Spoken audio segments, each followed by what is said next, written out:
Okay, so now that we've got our emails in there, we've got some brochures, we've got a contact form in here.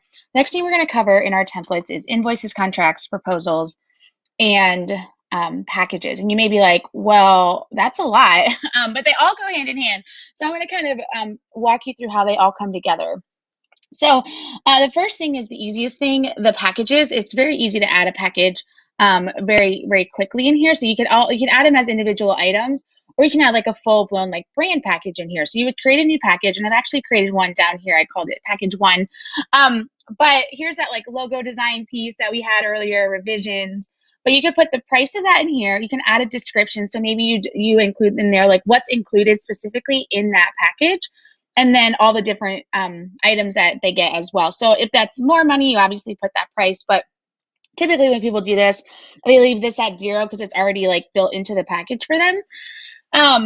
So like for a photographer, it would be like a mini session, and it could be professional editing and online gallery and maybe like 10 images, right? But the actual total of the package is right up here.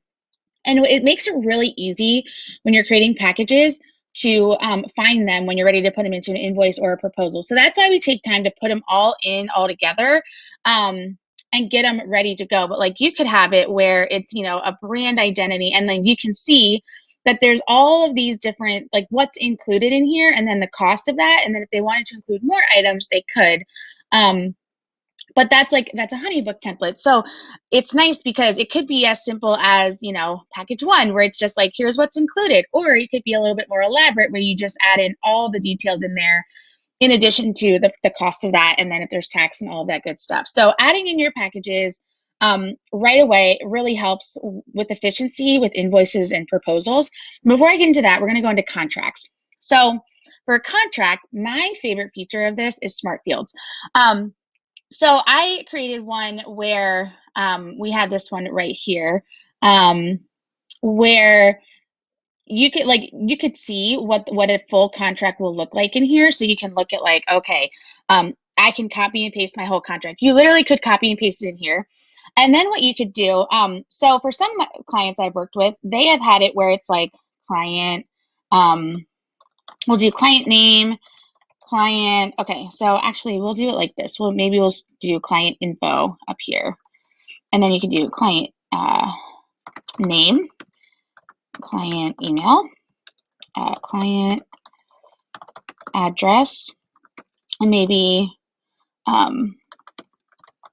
client phone for now, right?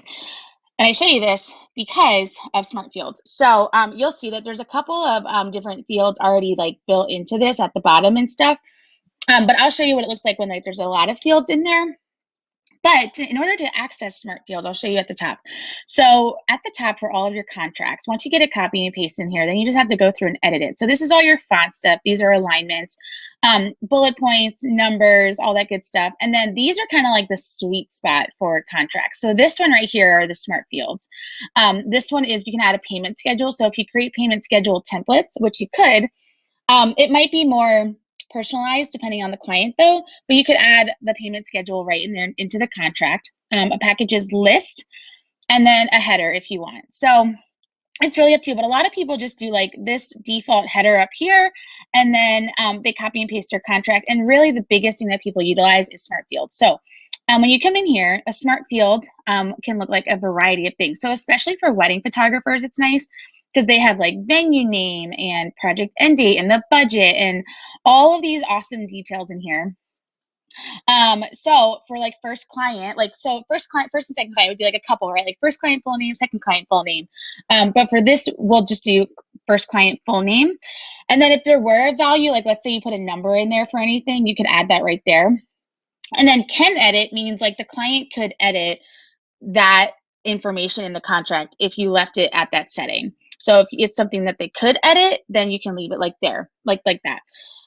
Must fill means like the client must fill this information out before they can sign the contract. So I often put that in there if I don't have a piece of information that I need, like an address or something. If I wanted to mail a client something, I'll put that in there, or I'll put like an initials in there, like they must fill out that like they must initial in this area in order to sign the contract.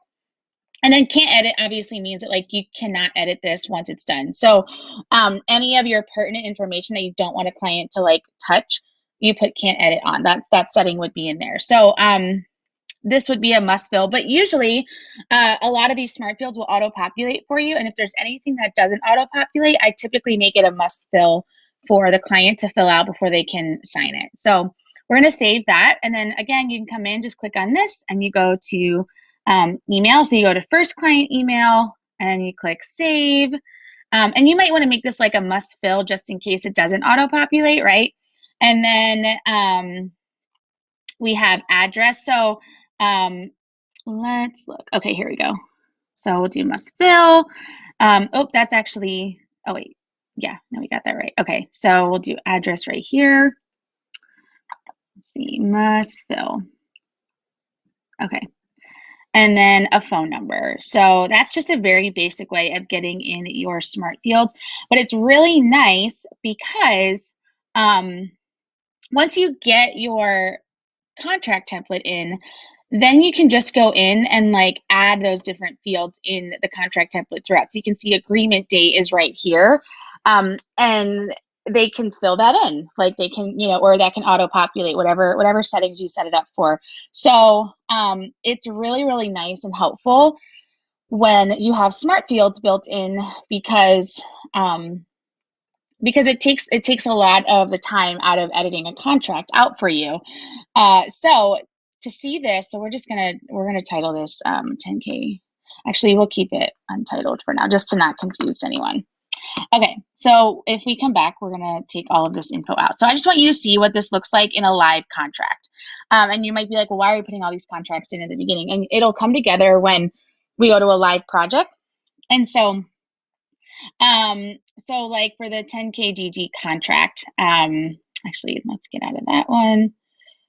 Okay, so you can see like all of this is built in right in this contract right here. So this contract is ready to go. It is done. And there are smart fields built into it. So that is what it can look like when you get your contract in there and then you have all your smart fields edited throughout.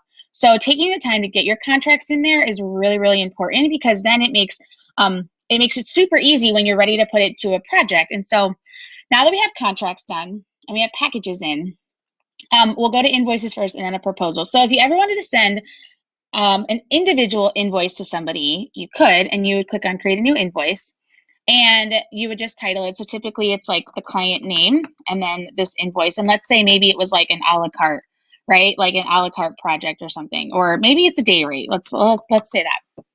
So then you come in here and you'll click add a new items. But now we put all these items in here, it's really easy to find it. There's package one, right? So then it's like right there, ready to go. It took us literally a second to get it in there and now it's ready to go. And then you can make a payment schedule. And so then you have your payment schedule in here. And if you have to make it specific to the client, then you make it specific to the client. So it's really easy once you get it in there. And that's just, you know, if you wanted to send an individual invoice, if you send separate invoices completely, but typically I send proposals out majority of the time. That's where my sweet spot is. I send proposals out because a proposal allows for you to have a contract attached to it. So you can have a contract, an invoice, and a payment schedule all in one, and it makes it really easy. So we'll come into a new proposal. So like, let's say we were sending a new proposal and I'm just gonna call this 10K GG template proposal like that. Okay. And then you'll come in and you'll add your item. So we'll just add that package one down here. So that's in here. And then you can add your payment schedule. So maybe you want to make it, you know, maybe you want to make it upon receipt when the invoice is sent. And then maybe you make it a month later, right? So, or mid project, or if you want to do a custom date, then you just pick your date. So maybe it's, you know, January 1st, 2021. And now you have your payment schedule and you can add another payment. You can add as many payments as you want. I've done it where I've had like 12 payments going all at once. You can add a bunch of them and you can make them recurring. You can make them scheduled, whatever that looks like. You can just switch those around if you'd like, whatever's easiest for you. So it's a lot of flexibility in there. And then here's your contract. So, you know, if we wanted to put that 6-month one in here, you can say confirm, and then it's all right in there ready to go, right? Like, It's a beautiful thing. So because we take the time to get all of those templates in on the back end, now when you're ready to use all of this stuff, it's at your fingertips, and it's really, really, really helpful because it saves you a ton of time. So getting your contract in ahead of time and taking the guesswork out of all this stuff and really taking the time to get those packages in makes sending all this stuff a breeze, such a breeze. And it's really, really nice. So I would take some time to get your packages in, copy and paste your contract templates in, and then just play around with it. Create a test proposal for yourself just to make sure it looks like what you want it to look like when you're ready to use it for clients. All of that stuff. And again, you can make payment plans down here. So it's nice because it's all in one. It's all consolidated down to one. So yeah, it's a beautiful thing. So the last thing we're going to cover in templates is questionnaires, and then we'll move on to schedulers and then workflows and automations.